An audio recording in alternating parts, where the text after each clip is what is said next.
So next వచ్చేసి ఇక్కడ చూడండి, సెకండ్ బుద్ధిస్ట్ కౌన్సిల్ అనమాట, రెండవ బౌద్ధ మండలి. సో మొట్టమొదటి బౌద్ధ మండలి బుద్ధుడు చనిపోతానే పెడతారు, అవునా కదా, సేమ్ ఇయర్ లో ఉంటుంది. సో రెండవ బౌద్ధ మండలి. సో ఇది 383 BC, దానికి దీనికి 100 సంవత్సరాల గ్యాప్ ఉంటుంది. మీకు బీసీ అనే బ్యాక్ సైడ్ వస్తుంటాయి కదా, బ్యాక్వర్డ్ వస్తాయి ఇయర్స్. సో బీసీలో కండక్ట్ చేస్తారు. సో మొట్టమొదటి ఎప్పుడు జరిగింది? 483 BC, అంటే బుద్ధుడు చనిపోయిన సంవత్సరం ఇమీడియట్ గా కండక్ట్ చేస్తారు. బుద్ధుడు చనిపోయిన ఇమీడియట్ కొన్ని రోజులకే కండక్ట్ చేస్తారు దాన్ని. సో ఓకేనా, దీని ఒక వేదిక ఎక్కడ జరిగింది? ఇది వెన్యూ, వేదిక అని రాసుకోండి, సేమ్ ఇందాకట్లాగే వేదిక. ఇది వైశాలి అనమాట, ఇది కూడా బీహార్ లో ఉంటుంది. వైశాలి కూడా బీహారే. సో రాజగృహ బీహార్ లో ఉంటుంది, ఇది కూడా బీహార్ లో ఉంటుంది, వైశాలి కూడా.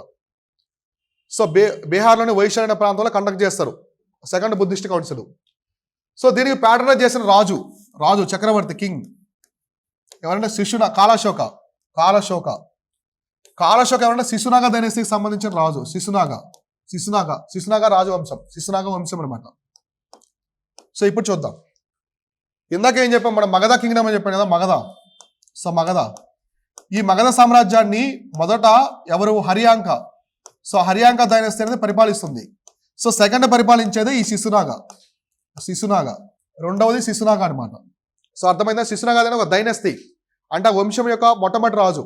ఇప్పుడు మామూలుగా హరియాంక డైనస్టీ అని చెప్పాక ఇందాక బింబిసార, అజాశత్రు అని చెప్పేసి, అజాశత్రు యొక్క కొడుకు ఉదయన్ ఉంటాడు, అతని పేరు ఉదయన్ అనమాట. సో ఉదయను తర్వాత వీక్ అయిపోతాడు. అతను వీక్ అయిన తర్వాత శిశునాగ అనే అతను వస్తాడు రాజు. ఆ శిశునాగ పేరు మీదగానే శిశునాగ వంశంలో వస్తుంది. ఆ శిశునాగ వంశంలో ఉన్నటువంటి శిశునాగ రాజు యొక్క కొడుకే కాలశోక ఇతని పేరు. సో కాలాశుడు కండక్ట్ చేస్తాడు. అశోకుడు వేరు, కాలాశోకుడు వేరు, గుర్తుపెట్టుకోండి. కాల అంటే బ్లాక్, ఇతను బ్లాక్ కలర్ లో ఉంటాడు అనమాట, అదో కాలాశోకుడు అంటారు పేరు. సో కాలాశోకుడు అశోక చక్రవర్తి డిఫరెంట్ అనమాట. అశోక చక్రవర్తి అనే అతను మౌర్య సామ్రాజ్యానికి సంబంధించిన వ్యక్తి. సో కాలాశోకుడు శిశునాగ వంశానికి సంబంధించిన వ్యక్తి అనమాట. సో అయితే ఇక్కడ అధ్యక్షుడు ఎవరు? సో అధ్యక్షుడు, సో ఈ దీనికి సంబంధించిన అధ్యక్షుడు అనమాట, ఈ బౌద్ధ మండలికి సంబంధించి సబ్బకామి అనే వ్యక్తి దీనికి అధ్యక్షుడిగా ఉంటాడు. ఈ బౌద్ధ మండలికి అధ్యక్షుడు ఎవరంటే సబ్బకామి. సో ఆబ్జెక్టివ్, లక్ష్యం ఏంటి? సో అసలు ఆశయం ఏంటి, లక్ష్యం ఏంటి? సో ఈ బౌద్ధ మండలి ఎందుకు కండక్ట్ చేశారు, లక్ష్యం ఏంటి, అవుట్కమ్స్ ఎట్లా? To settle disputes emerging of the multiple interpretations and establish true path of Buddha. So ఇప్పటివరకు బౌద్ధ మతం చాలా కూల్గా సాఫ్ట్గా వెళుతూ ఉంటుంది అనమాట. ఇప్పుడు మొదలవుతాయి యుద్ధాలు. సో బౌద్ధ మతంలో మొట్టమొదటిసారి వివాదాలు వస్తాయన్నమాట. సో కొంతమంది ఒక వర్గంలో, ఇంకొంతమంది ఇంకో వర్గంలో మాట్లాడతారు. ఇంటర్ప్రిటేషన్స్, వాళ్ళ యొక్క చెప్పే విధానాలు అనమాట, చెప్పే మాటల విధానాలు అనేవి డిఫరెంట్గా ఉంటాయి, ఇద్దరికి మ్యాచ్ అవ్వు. సో ఇప్పటివరకు కూడా అందరూ బుద్ధుడి యొక్క మాటలనే ఫాలో అయ్యారు. సో ఇక్కడి నుంచి కొంతమంది గురువులు వస్తారు కదా, బుద్ధుడితో కొంతమంది గురువులు వస్తారు. ఉపాలి, ఆనంద, సబ్బకామి, వీళ్ళందరూ కూడా మొగలు పుట్టటి ఇస్తా అని చెప్పేసి వీళ్ళందరూ కూడా చాలా పెద్ద పెద్ద గురువులు అనమాట. సో వాళ్ళలో వచ్చేటువంటి మాటలు, వచ్చేటువంటి వైరం అనేది ఇక్కడ కొంచెం ఇంటర్ప్రిటేషన్స్ మారిపోతాయి. అంటే విడివిడి మాటలు అనమాట, వేరు మాటలనే వస్తాయి. ఇంతకుముందు ఒకే మాటగా ఉండేది బుద్ధిజం అంతా కూడా, అవునా? సో వాళ్ళలో వచ్చిన డిస్ప్యూట్స్ని, అంటే వివాదాలు, సో వాళ్ళలో వచ్చిన వివాదాలని తీర్చడం కోసమే, సో వివాదాలు తీర్చడం కోసమే మొట్టమొదటిసారి ఈ కౌన్సిల్లో వివాదాలు తీర్చడం కోసం పెడతారు ఈ కౌన్సిల్ అనేది. సో ఓకేనా? So establish the true path of Buddha. So interpretations అన్ని కూడా పక్కన పెట్టేసి అసలు బుద్ధుడు ఏం చెప్పాడు మనకి, సో బుద్ధుడు చెప్పినటువంటి నిజమైన మార్గాన్ని మనం ఫాలో అవ్వాలని చెప్పేసి ఆ డిస్ప్యూట్స్ మొత్తాన్ని కూడా వీళ్ళు తగ్గించి, అంటే ఎటువంటి వివాదాలు లేకుండా చేసి బుద్ధుడి యొక్క నిజమైన మార్గాన్ని ఫాలో అయ్యేలా చేస్తారు. సో కాబట్టి రాసుకోండి, దీని యొక్క లక్ష్యం ఏంటంటే వివాదాలకు తెరదించి, సో తెలియని వాళ్ళు రాసుకోండి, వివాదాలకు తెరదించి బుద్ధుడి యొక్క నిజమైన మార్గాన్ని స్థాపిస్తారు. సో వివాదాలకు తెరదించి బుద్ధుడి యొక్క నిజమైన మార్గాన్ని స్థాపిస్తారు. సో బుద్ధుడు ఏం చెప్పాడో అదే ఫాలో అవ్వాలని చెప్పేసి ఒక నిజమైన మార్గాన్ని ఇక్కడ నుంచి ఎస్టాబ్లిష్ చేస్తారనమాట. ఓకేనా? సో అర్థమైందా? సో అందుకోసం దీన్ని తీసుకొస్తారు. అయినప్పటికి కూడా బౌద్ధ మతం మళ్ళీ 2 శాఖలు వస్తాయి ఇక్కడ. సో బౌద్ధ మతం అనేది విడిపోకుండా ఇంటర్ప్రిటేషన్స్ డిఫరెంట్గా ఉన్నప్పటికీ కూడా బుద్ధుడి యొక్క నిజమైన మార్గాన్ని ఫాలో అవ్వాలని చెప్తారు. అయినా కూడా బుద్ధిజంలో 2 సెక్షన్స్ లా వస్తాయన్నమాట, 2 డిఫరెంట్ స్కూల్స్ వస్తాయి, డిఫరెంట్ స్కూల్స్ ఆఫ్ థాట్స్ అయితే వస్తాయన్నమాట 2 శాఖలుగా. ఇందులో మొట్టమొదటి స్థవిరవాదం రాసుకోండి. స్థవిరవాదం అనేది ఒక శాఖ. నెక్స్ట్ మహాసంఘికాస్, రెండో వచ్చేసి మహాసంఘిక. విడిపోదు ఇది, స్కూల్స్ డిఫరెంట్ స్కూల్స్ వస్తాయి, అంటే బౌద్ధ మతం శాఖలుగా విడిపోదు. అంటే ఇవి 2 స్కూల్స్ లాగా అనమాట. థాట్, వాళ్ళు ఆలోచించే విధానం, అంటే వాళ్ళు అనుసరించే సిద్ధాంతాలు అవన్నీ కూడా కొంచెం డిఫరెంట్గా ఉంటాయి అనమాట. అందుకే 2 స్కూల్స్, అంటే శాఖలుగా అనవచ్చు, కానీ మనకి శాఖలుగా అంటే మహాయన హీనాయన ఉంటాయి అనమాట మెయిన్గా. సో ఇవి పెద్ద కన్సిడర్ చేయరు, అంటే బుద్ధున్నే ఫాలో అవుతారు. దానిలో డిఫరెంట్. ఇప్పుడు మనకి గాంధార, మథుర, అమరావతి స్కూల్స్ ఉన్నాయి కదా, అంటే కళలు, అంటే విగ్రహాలు చెక్కే విధానంలో అన్ని కూడా బుద్ధుడికి సంబంధించినవి, కానీ విధానాలు వేరుంటాయి. సో అట్లా డిఫరెంట్ ఉన్నటువంటి థాట్స్ అనమాట. సో స్థవిరవాదము, మహాసంఘికవాదం. సో రాసుకోండి ఈ రెండు. సో మీరు ఎలా రాసుకుంటారంటే తెలుగు మీడియం వాళ్ళు రెండు వివిధ శాఖలను రాసుకోండి, రెండు శాఖలుగా విడిపోయిందని రాసుకోండి. ఒకటి స్థవిరవాదము, ఇంకోటి మహాసంఘికవాదం. సో మీకు తెలుసో లేదు, స్థవిరవాదం ఉంది కదా, స్థవిరవాదము, తేరావాదము అని చెప్పేసి ఉంటాయన్నమాట. అవి శ్రీలంకలో ఉంటాయి ఎక్కువ, ఈ బుద్ధిజం మనం శ్రీలంకలో చూస్తూ ఉంటాం. ఈ మహాసంఘికవాదం అనేది మన అమరావతి ఉంది కదా, ఆంధ్రప్రదేశ్, సో అమరావతిలో చూస్తూ ఉంటాం మహాసంఘికం అని చెప్పేసి. ఇటువంటి వాళ్ళు ఇక్కడికి ఫాలో అవుతూ ఉంటారు. సో అంటే ఇవి పెద్దవి ఏం కాదనమాట, అంటే మేజర్ సెక్షన్స్ ఏం కాదు, చిన్నవి మైనర్ సెక్షన్స్ అనమాట. బుద్ధిజంలో చిన్న చిన్నవి, కానీ బుద్ధుడి యొక్క మాటల్ని, ఒరిజినల్ టీచింగ్స్ని ఫాలో అవుతూ మొత్తం ఉంటారు కదా. అంటే అప్పుడప్పుడు హీనైన బుద్ధిజమే, ఇంకా మహాయన బుద్ధిజం అనేది డివైడ్ అవ్వదు. హీనైన బుద్ధిజం అనేది ఫాలో అవుతూ ఉంటారు అనమాట. సో దాంట్లో మనకి రెండు స్కూల్స్ ఆఫ్ థాట్స్ అనమాట. కొంచెం డిఫరెంట్గా ఆలోచించే వాళ్ళు వీళ్ళు, స్థవిరవాదులు, మహాసంఘికవాదులు ఇలా. కాబట్టి సెకండ్ బుద్ధిస్ట్ కౌన్సిల్ ఇటువంటి చేంజెస్ అనేవి వస్తాయన్నమాట. సో కాబట్టి ఎక్కడ జరిగింది సెకండ్ బుద్ధిస్ట్ కౌన్సిల్? వైశాలి, బీహార్లో వైశాలి జరుగుతుంది, ఏలో జరుగుతుంది 383 BC అనమాట, BCలో. సో ఇక్కడ రాజు ఎవరు ఉంటారు, దాన్ని కండక్ట్ చేసిన రాజు కాలాశోకుడు, శిశునాగ డైనస్టీ. సో ప్రెసిడెంట్ ఎవరంటే సబ్బకామి.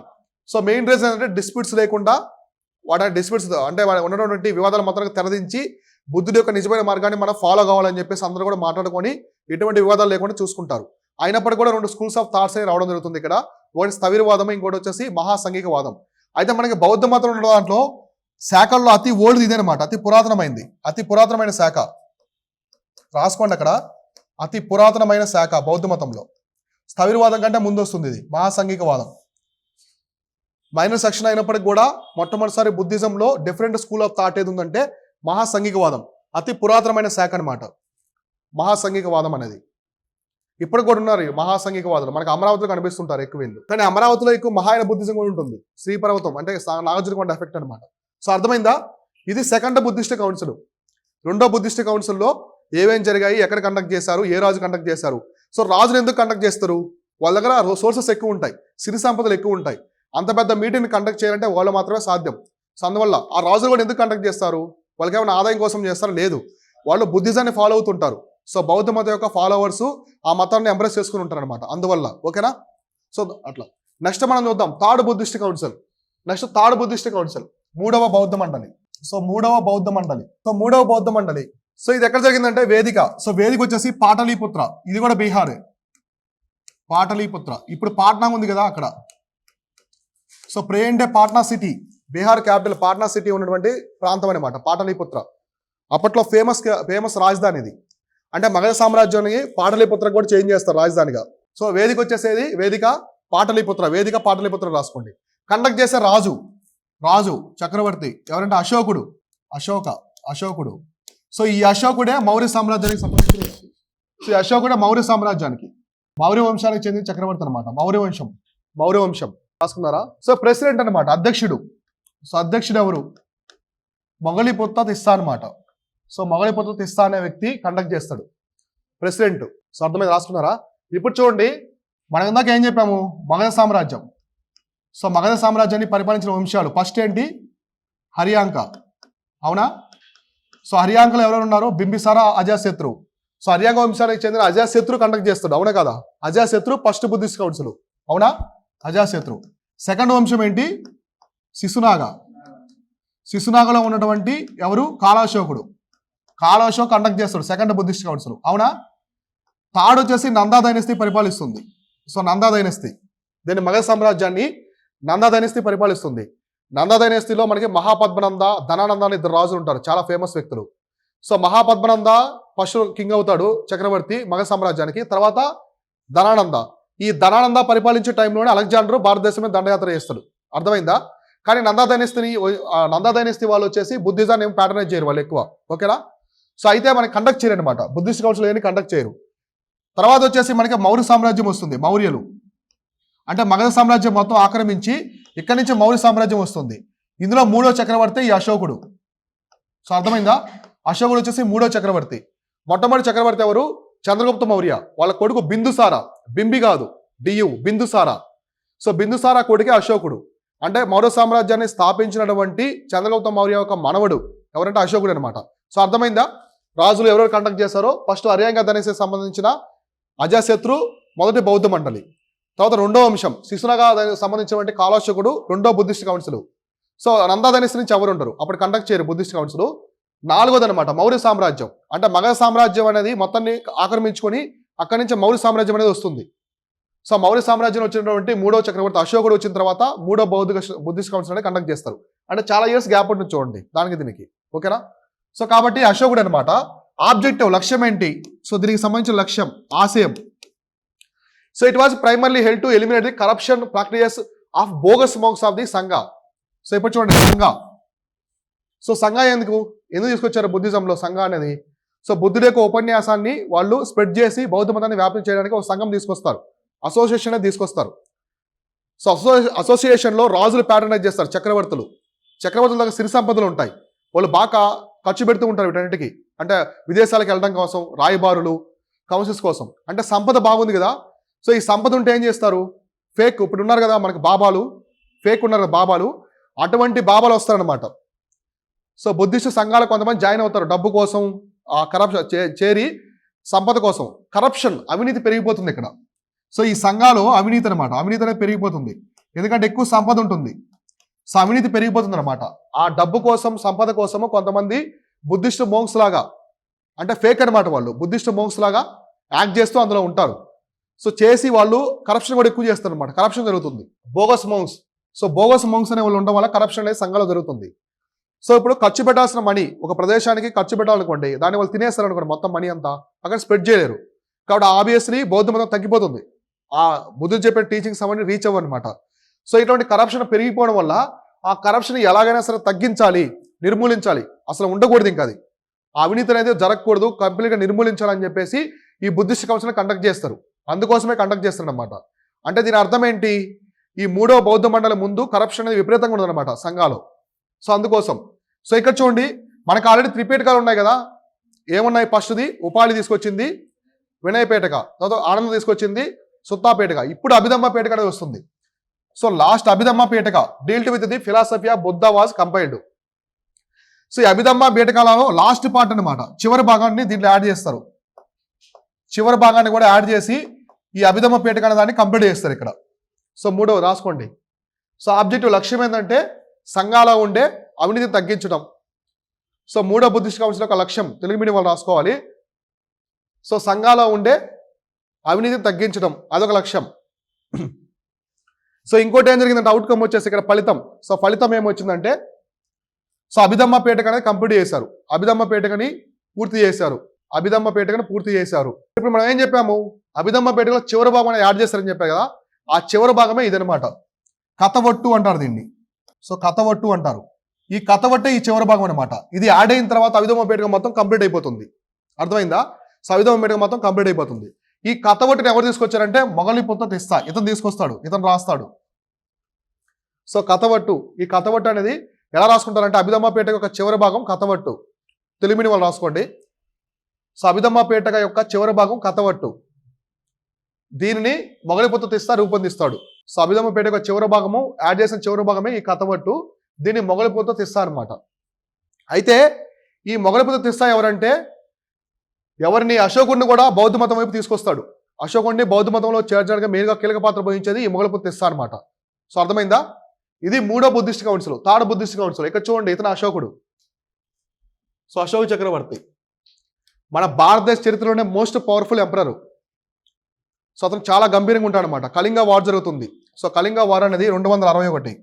సో 261 BCలో కళింగ మీద దండయాత్ర చేస్తాడు.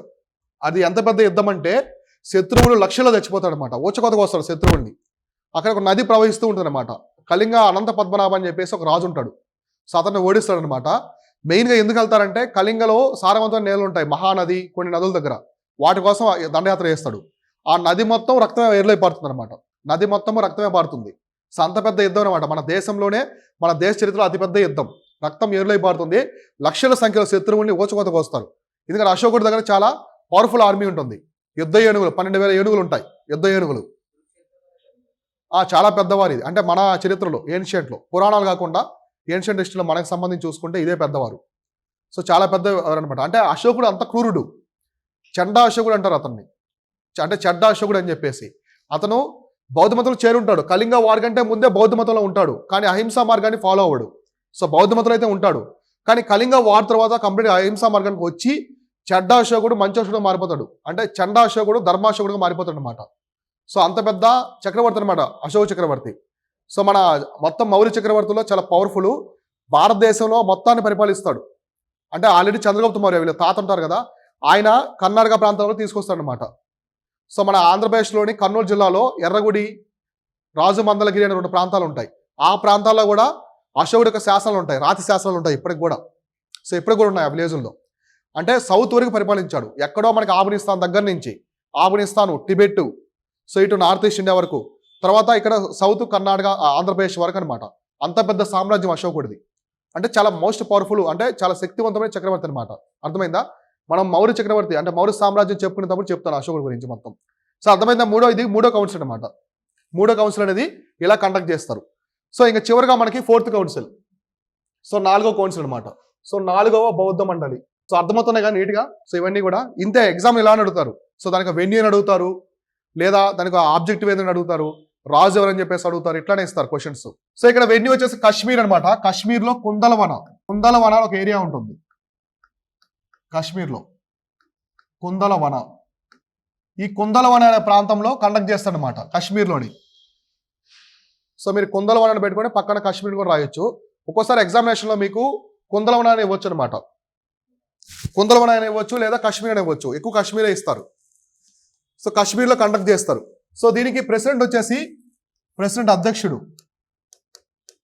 సో అధ్యక్షుడు వసుమిత్ర వచ్చేసి అధ్యక్షుడు. ఉపాధ్యక్షుడు ఉంటారు దీనికి ఉపాధ్యక్షుడు ఉన్నాడు.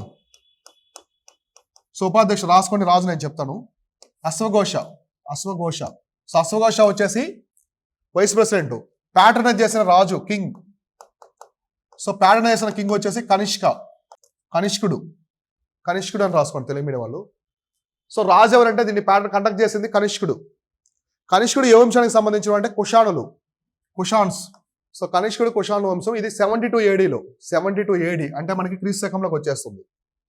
ఇప్పుడు ఏడీని ఏమంటారు? సిఈ అని చెప్పేసి పిలుస్తారు. సిఈ కామన్ ఎరా అంటారు. ఏడీని సిఈ అంటారు, బీసీ అంటారు, బిఫోర్ కామన్ ఎరా. ఇవి చేంజెస్. సో అర్థమైందా? సో 4th బుద్ధిస్ట్ కౌన్సిల్, 4వ బుద్ధిస్ట్ కౌన్సిల్ ఎక్కడ జరుగుతుంది? కాశ్మీర్లోని కుందలవన అనే ప్రాంతంలో జరుగుతుంది. దీన్ని అధ్యక్షుడు వచ్చి ఎవరు ఉంటారు? వసుమిత్ర. ఉపాధ్యక్షుడు వచ్చేసి అశ్వఘోష. ఎందుకంటే వీళ్ళిద్దరు కూడా చాలా క్రూషియల్ పర్సన్స్ అనమాట. కనిష్కుడి దగ్గర ఉంటారు, అందువల్ల పెడతారు వాళ్ళని. తర్వాత అవుట్కమ్ చూద్దాము. సో అవుట్కమ్ చూడండి, బౌద్ధ మతం విడిపోతుంది. ఇక్కడ కంప్లీట్గా 2 భాగాలు విడిపోతుంది. సో బౌద్ధ మతం విడిపోతుంది. ఆ విడిపోవడానికి మెయిన్ పర్సన్ కూడా మన ఆంధ్ర రీజన్ పర్సన్ అనమాట. సో ఆంధ్ర ప్రాంతానికి సంబంధించిన వ్యక్తే. సో చూద్దాం అతను ఎవరో. సో అవుట్కమ్ చూడండి, the emergence of the Hinayana lesser vehicle అంటారు. So Mahayana greater vehicle schools of Buddhism during this council. So ఇక్కడ ఏం జరుగుతుందంటే మామూలుగా చూద్దాం, స్టోరీ చూద్దాం ఫస్ట్, తర్వాత నేను కనిష్కుడి గురించి తర్వాత చెప్తాను. సో ఇక్కడ వచ్చేసి మామూలుగా హీనాయన మహాయన బుద్ధిజం అనే 2 ఎవల్యూషన్ అవుతాయి అనమాట. సో మీరు ఏం రాసుకుంటారంటే అవుట్కమ్ అనేది మహాయన హీనాయన శాఖలు ఏర్పడ్డాయని రాసుకోండి, లేదా బౌద్ధ మతం అనేది మహాయన హీనాయన శాఖలుగా విడిపోయింది. సో అవుట్కమ్ రాసుకోండి ఫస్ట్. ఫలితం. సో ఫలితం ఏముంది? సో ఫలితం వచ్చేసి బౌద్ధ మతం హీనాయన మహాయన శాఖలుగా విడిపోయింది. సో అర్థమైందా? సో కాబట్టి ఏమిటంటే హీనాయన, ఇంకోటి వచ్చేసి మహాయన, ఇలా 2 శాఖలుగా విడిపోతుంది. అంటే బుద్ధిస్టు మోక్స్ మధ్య గొడవలు వస్తాయి ఇక్కడ. సో ఇద్దరికి కండక్ట్ చేసినటువంటి కౌన్సిల్లో బుద్ధిస్టు మోక్స్ ఉంటారు కదా, ఇప్పుడు అశ్వఘోష, వసుమిత్ర వీళ్ళందరూ పెద్ద వాళ్ళు, చాలా పెద్ద వ్యక్తులు అనమాట. సో వీళ్ళ మధ్య గొడవలు వస్తాయన్నమాట. మహాయన బుద్ధిజాన్ని ఒక వర్గం వచ్చేసి హీనాయన బుద్ధిజం వైపు ఉంటారు. అశోకుడు ఫాలో అయ్యేది కూడా హీనాయన బుద్ధిజమే, అప్పుడు ఉన్నదంతా హీనాయన బుద్ధిజమే. సో దానిలో నుంచి కొత్తగా పుట్టుకొచ్చిందే మహాయన బుద్ధిజం. ఓకేనా? ఈ మహాయన బుద్ధిజాన్ని ఎవరు ప్రొపనెంట్ అనమాట, అంటే ప్రొపౌండరు, స్థాపకుడు ఎవరంటే ఆచార్య నాగార్జున. సో మహాయన బుద్ధిజం స్థాపకుడు అని రాసుకోండి, లేదా మహాయన బౌద్ధ శాఖ స్థాపకుడు ఆచార్య నాగార్జునుడు. సో ప్రొపౌండర్, ఇంగ్లీష్ మీడియంలో ప్రొపౌండర్ అంటారు. సో ప్రొపౌండర్ ఆఫ్ మహాయన అని రాసుకోండి. So propounder of Mahayana Buddhism. So propounder of Mahayana Buddhism ఎవరంటే ఆచార్య నాగార్జునుడు. సో ఏం జరుగుతుందంటే మామూలుగా ఇక్కడ కౌన్సిల్ జరుగుతూ ఉంటుంది. సో కౌన్సిల్ జరుగుతూ ఉంటుంది, రాజు ఉంటాడు, కండక్ట్ చేసిన రాజు, అలానే ఆ ప్రెసిడెంట్ ఎవరు? వసుమిత్ర, వైస్ ప్రెసిడెంట్ వచ్చేసి అశ్వఘోష. సో వీళ్ళందరూ ఉంటారనమాట. ఇక్కడ కొంతమంది వ్యక్తులకి 2 వర్గాలు ఉంటాయి. ఆచార్య నాగార్జున వైపు కొందరు ఉంటారు, ఆయన లీడ్ చేస్తుంటాడు. ఇంకొంతమంది హీనాయన బుద్ధిజంలో ఉంటారనమాట. వీళ్ళ మధ్య కొన్ని ఇంటర్ప్రిటేషన్స్ వస్తాయి. ఒక వర్గం వచ్చేసి బుద్ధుడు దేవుడు అంటారు. సో బుద్ధుడు దేవుడు అంటారు. ఇంకో వర్గం వచ్చేసి బుద్ధుడు దేవుడు కాదు, మార్గదర్శకుడు, గైడ్ అనమాట. మెంటార్ అంటారు కదా, మార్గదర్శకుడు అంటారు. సో కొంతమంది విగ్రహారాధన చేస్తారు బుద్ధుడిని, కొంతమంది చేయరు. సో అర్థమైందా? ఇట్లా వాళ్ళకి డిస్ప్యూట్స్ వస్తాయన్నమాట. సో డిస్ప్యూట్స్ అనేవి రావడం జరుగుతుంది. సో ఒక వర్గం వచ్చేసి ఆ కర్మ అనేదాన్ని ఫాలో అవుతారు. సో ఇంకో వర్గం అసలు కర్మ అనేది ఉండదంటారు. ఒకరు వచ్చేసి ఆత్మ అనేది ఉంటుంది, చనిపోయిన తర్వాత ఇంకొక బాడీలోకి ఎంటర్ అవుతుంది అంటారు. సో కొంతమంది అటువంటి కాన్సెప్ట్సే ఉండవంటారు. ఇలా వాళ్ళకి డివైడ్స్ వస్తాయన్నమాట. సో వివాదాలు, కాన్ఫ్లిక్ట్స్ అనేవి వస్తాయి. సో రావడంతో ఎవరు దాన్ని ఆపలేకపోతారు ఇక. సో చివరిగా 2 శాఖలుగా విడిపోతుంది బౌద్ధ మతం. అదే మహాయన, హీనాయన బుద్ధిజం. సో మహాయన బుద్ధిజం కంటే ముందేముందంటే హీనాయన బుద్ధిజమే. దాని మొత్తం హీనాయన అని పిలిచేవాళ్ళు. అశోకుడు కూడా హీనాయన బుద్ధిజంలోనే ఉంటాడు.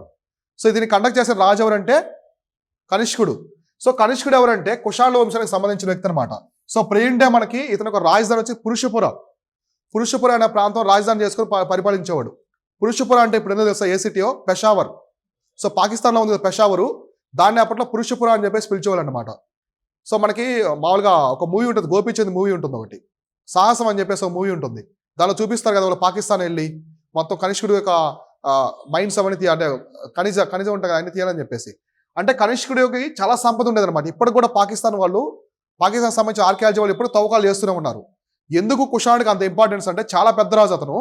చైనాలో ఉన్నటువంటి ఒక రాజవంశాన్ని కూడా ఓడిస్తాడు.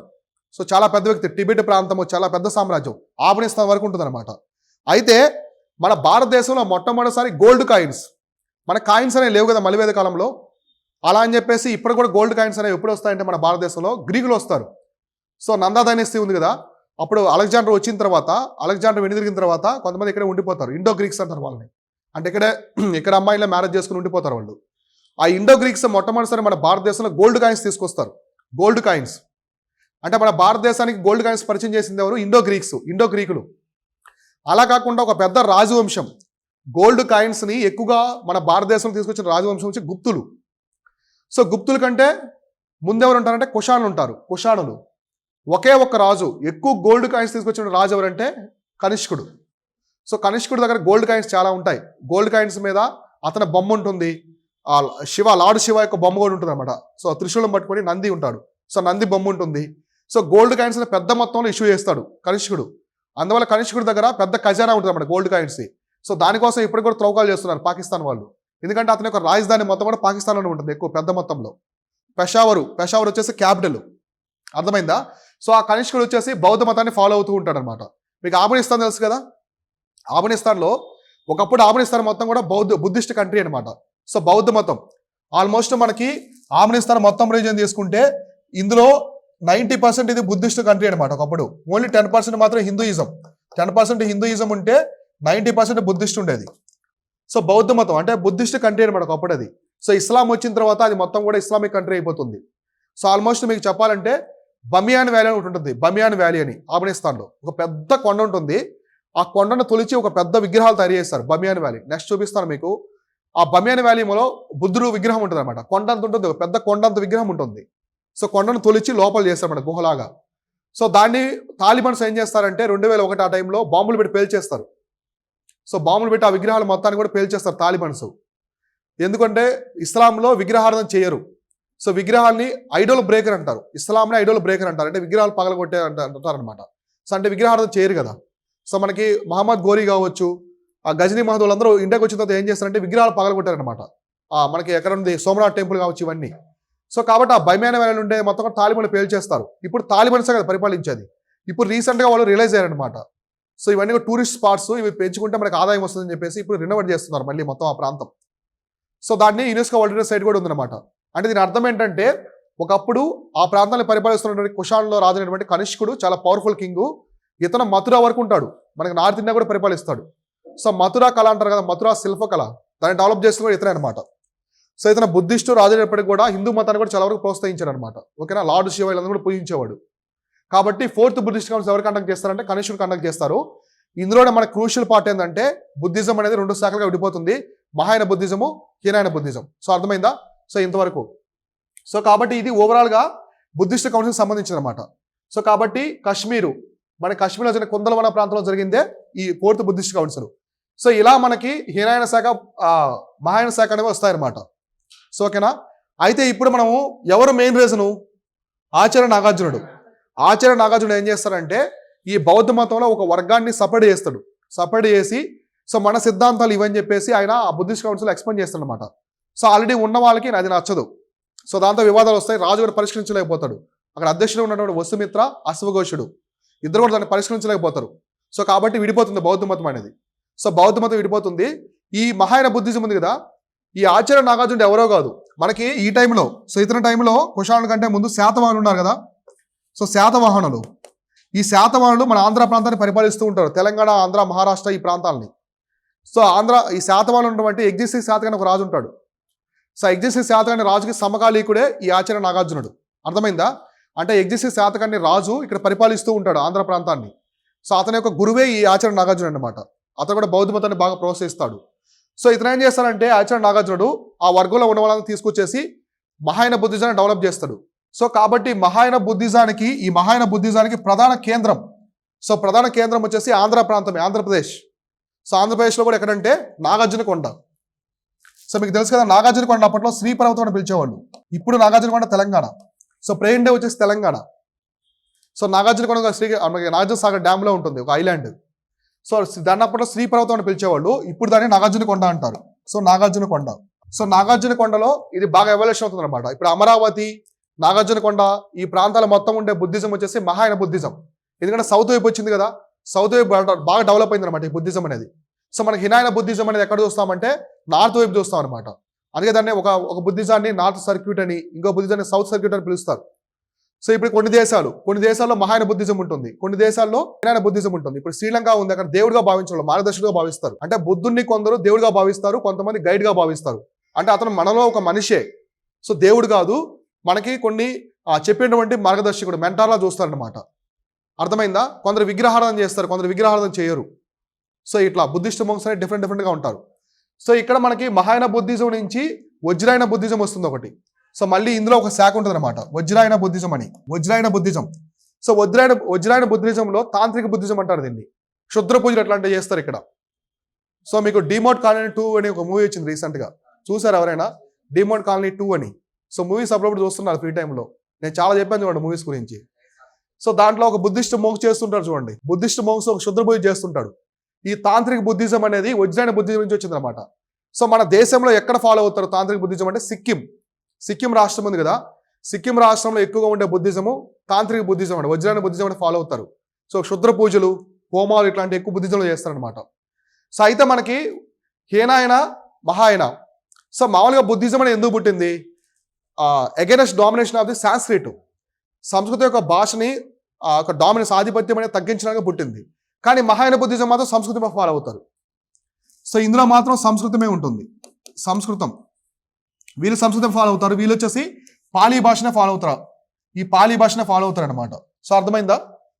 సో డిఫరెన్స్, వీళ్ళు సంస్కృతము, వాళ్ళు పాలీ. నేను చెప్తాను నెక్స్ట్ క్లాస్లో మహాయాన బుద్ధిజం అంటే ఏంటి కొన్ని ఉంటాయన్నమాట.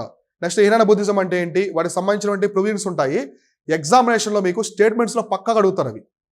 సో మీకు బుద్ధిజం నుంచి స్టేట్మెంట్స్ కూడా అడిగారంటే Hinayana బుద్ధిజము, Mahayana బుద్ధిజము, వజ్రాయన Buddhism. So difference ఉంటాయి. ఇవి కాకుండా ఇంకా కొన్ని ఉన్నాయి. జెన్ అంటారు బుద్ధిజంలో. జెన్ అని చెప్పేసి ఒక శాఖ ఉంటుంది. ఈ జెన్ బుద్ధిజం చైనాలో ఫాలో అవుతారు. చైనాలో ఉండే బుద్ధిజం అంట జెన్ బుద్ధిజం. సో జపాన్లో ఇంకోటి ఉంటుంది డిఫరెంట్ అది. సో జపాన్లో ఉండే బుద్ధిజం పేరు వేరు ఉంటుంది. సో మన ఇండియాలో ఉండేవి మహాయాన, హీనాయన, వజ్రాయన. సో శ్రీలంకలో ఉండేది తేరావాద బుద్ధిజము, స్థవిరవాద బుద్ధిజం. ఇందాక చెప్పుకున్నాం స్థవిరవాద, తేరావాద బుద్ధిజం అనేది శ్రీలంకలో ఉంటాయన్నమాట. ఇట్లా డిఫరెంట్ అనమాట.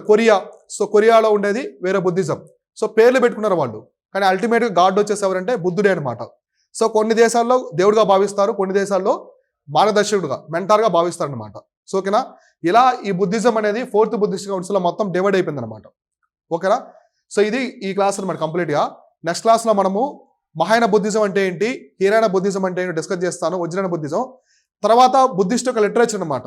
మనకు వేద సాహిత్యం ఉంది కదా, అలానే బుద్ధుడికి సంబంధించిన కొన్ని బుక్స్ వస్తాయి, గ్రంథాలు, బుక్స్. ఇందా మనం చెప్పుకున్న వినాయకపేటగా, సుత్తాపేటగా, వాటికి సంబంధించిన వివరణలు ఏమున్నాయి అవన్నీ నెక్స్ట్ క్లాస్లో కంప్లీట్ అయిపోద్ది బుద్ధిజము.